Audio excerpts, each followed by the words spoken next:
नमस्कार। आज आम ऋषिकेश रु बद्रीनाथ यात्रा करुछंती। एहार दूरता प्राय 295 किलोमीटर। रास्तार अवस्था पहाड़िया और अंकाबंका होइथिबारु एही यात्रा को 10 रु 12 घंटा समय लगी थाए। ऋषिकेश रु बाहरी NH7 देई चारिधाम मार्ग रे प्रथमे देवप्रयाग, श्रीनगर, रुद्रप्रयाग, कर्णप्रयाग, नंदप्रयाग और जोशीमठ आदि स्थान पड़ी थाए। सकाळु जल्दी 5टा रु 6टा मध्य ऋषिकेश रु यात्रा आरंभ कले भल, जेपरी अंधार पूर्वरु आमे निज गंतव्य स्थान रे पहुंची परिबा।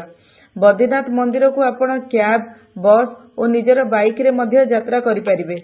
बद्रीनाथ जिबा पूर्वरु उत्तराखंड सरकारकर ऑफिशियल वेबसाइट रे चारिधाम यात्रा पंजीकरण करिबा बाध्यतामूलक अटे।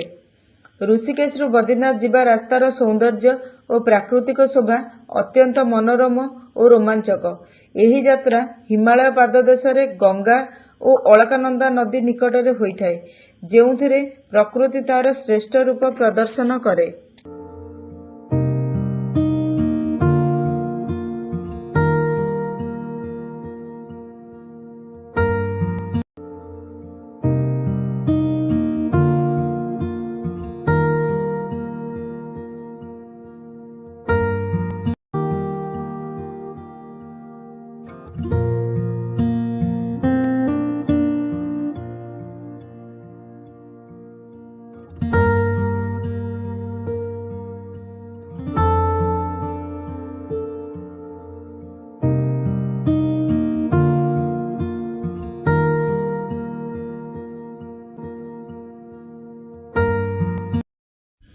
ऋषिकेश छाड़ीकरी आग को गला बेले पंचप्रयाग मध्य प्रथमे देवप्रयाग आसी थाए, जेउथिरे भागीरथी और अलकानंदा नदीर मिश्रण होइथाए। देवप्रयाग परे मंदाकिनी और अलकानंदा नदीर मिश्रण रे रुद्रप्रयाग, एहा परे पिंडार और अलकानंदा नदीर मिश्रण रे कर्णप्रयाग, कर्णप्रयाग परे नंदाकिनी और अलकानंदा नदीर मिश्रण रे नंदप्रयाग आसे और परिशेष रे धौली गंगा और अलकानंदा नदीर मिश्रण रे विष्णुप्रयाग संगम आसी थाए। बद्रीनाथ जिबा रास्ता रे प्रसिद्ध धारीदेवी मंदिर एक अति रहस्यमय और पवित्र शक्तिपीठ अटे। लोकमान्यता अनुसार धारीदेवी हेउछंती उत्तराखंडर चारिधामर प्रमुख रक्षक देवी। विश्वास करा जाए जे धारीदेवी दर्शन न करी चारिधाम यात्रा कले ताहा संपूर्ण हुए नहीं।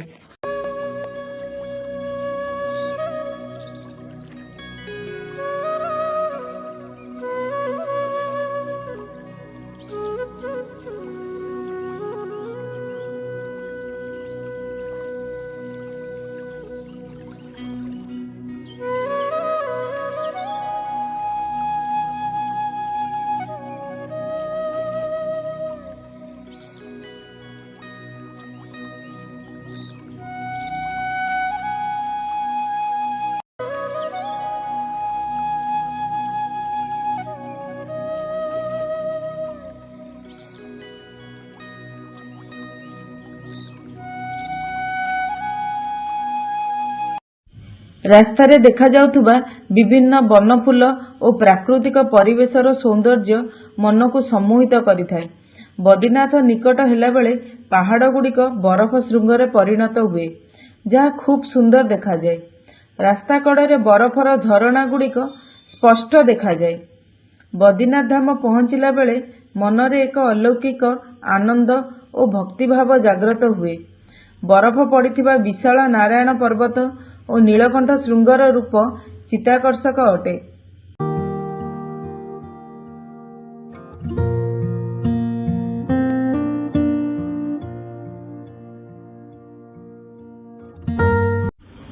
एठारे रहिबा पई मठ और होटेल व्यवस्था उपलब्ध। खाइबा और पीबार मध्य कौनसी असुविधा नहीं। मंदिरटी वर्षरे 6 मास खोला रुहे।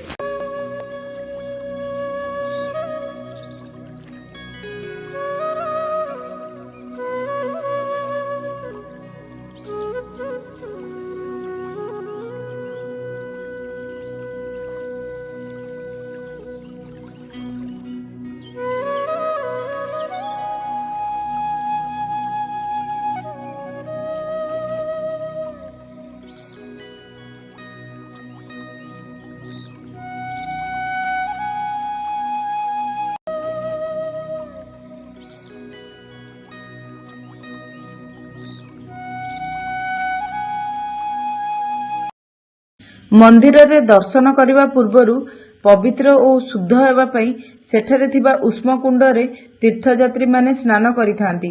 ବାହାରର ତାପମାତ୍ରା ଯେତେ କମ୍ ହେଲେ ମଧ୍ୟ ଏହି ଉଷ୍ମ କୁଣ୍ଡରେ ସର୍ବଦା ଗରମ ପାଣି ବାହାରିଥାଏ। ଅଳକାନନ୍ଦା ନଦୀ କୂଳରେ ଥିବା ବଦ୍ରିନାଥ ମନ୍ଦିର ହିନ୍ଦୁମାନଙ୍କ ପ୍ରମୁଖ ଚାରିଧାମ ମଧ୍ୟରେ ଅନ୍ୟତମ।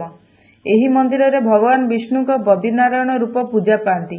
ମନ୍ଦିରଟି ବର୍ଷର ମେ ମାସରୁ ନଭେମ୍ବର ମାସ ଯାଏଁ ଖୋଲା ରୁହେ ଓ ବର୍ଷର ଅନ୍ୟ ମାସଗୁଡ଼ିକରେ ଅତ୍ୟଧିକ ଥଣ୍ଡା ଯୋଗୁଁ ମନ୍ଦିର ବନ୍ଦ ରୁହେ। ମାନ୍ୟତା ଅଛି ଏଠାରେ ବିଷ୍ଣୁ ଭଗବାନ ବିଶ୍ରାମ ନିଅନ୍ତି। ଏଠାରେ କେବେ ମଧ୍ୟ ଘଡ଼ଘଡ଼ି ଶବ୍ଦ ଶୁଭେ ନାହିଁ। ମନ୍ଦିରଠାରୁ 3 କିଲୋମିଟର ଦୂରରେ ଭାରତର ପ୍ରଥମ ଗାଁ ମାଣାଗାଁ ଅଛି। ଏଠାରେ ଆପଣ ଗଣେଶ ଗୁମ୍ଫା, ବ୍ୟାସ ଗୁମ୍ଫା, ସରସ୍ୱତୀ ନଦୀ, ବସୁନ୍ଧରା ଜଳପ୍ରପାତ, ଭାରତର ପ୍ରଥମ ଚା ଦୋକାନ ଆଦି ଦେଖିପାରିବେ।